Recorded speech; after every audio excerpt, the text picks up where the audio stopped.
ভাই বলো। হ্যালো ভাই। নাহিদ বলো। ভাই আমার আমার তো মনে হয় কালকে ভুল হয়ে গেছে আপনাদের সবকিছু আটকায় দেয়া।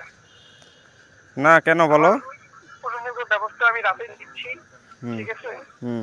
আমরা দেখা করে করতেছি। ওই লোক আপনার লোক এসডিএম সে গেছে আমার বিচার দিতে। তারপর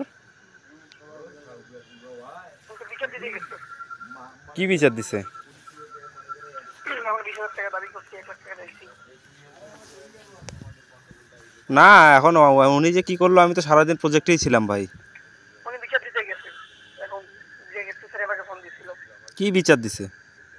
আমরা নাকি 20,000 টাকা দাবি করছি পার ডে, আর হচ্ছে 1 লাখ টাকা দিয়ে গেছি। তুমি তো 1 লাখ টাকা চাইছো তো চাইছোই, তোমাকে তো 5,000 টাকা দিতেই চাইলো। যে তুমি কেসো ঘুরতে নেও, যেহেতু রাজনীতি করো। ওইখানে একটা আমাদের 1 পয়সা ইনকাম নাই ভাই। আরে ভাই উনি বিচার দিতে গেছে কেন? মানে আমরা কি এখন কালকে তাহলে উনি দিনটা উনি আটকে তো পড়বো মনে না? করো উনি তো ভয় পেয়ে গেছে, পাবে না, একটা অস্বাভাবিক জিনিস বুঝতেছো না তুমি?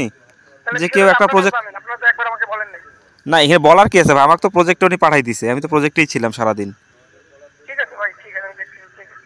ওকে, নাহিদ, ঠিক আছে ভাই আমি দেখতেছি, সমস্যা নেই, ঠিক না আছে ওকে। এখন তুমি পজিটিভ চিন্তা করো ভাই। না না ভাই ঠিক আছে, আমি বুঝছেন বুঝছি, আপনি এত কিছু জানলেন, আপনি আমাকে একটা বার বললেন না, উনি পৌঁছে দিতে আরে গেছে। ভাই শোনো, আমি যে একটা কথা সময় বলি। দিল। তোমার সাথে ফোনে তো আমার এর আগে কখনো কথা হয়নি, হয়েছে কি? তোমার নাম্বারটা আমি না কালকে ভাই, চাইলাম, তুমি সেটাও আমাকে দিলা না। তুমি আমার নাম্বারটা ঠিক কার আছে কাছে পাইছো? বাপি ভাই থেকে নিয়েছি, সমস্যা নেই। ও বাপির কাছ থেকে? আচ্ছা হোক ভাই, বিষয়টা দেখতেছি, ঠিক না আছে তুমি দেখো, সমস্যা নেই। শুনো বুঝছো, আমার চাচুর সাথে কিন্তু কথা হয়েছে আমার, না না আমি যে আপনার আমাদের সাথে তো কথা কাজ বলবো না কাম ভাই, চালিয়ে ঠিক যেতে আছে হবে। আপনি ভাই বেড়াতেন, আমার সাথে আমার সম্পর্ক ঠিক থাকবে, সমস্যা নেই। ঠিক আছে ভাই।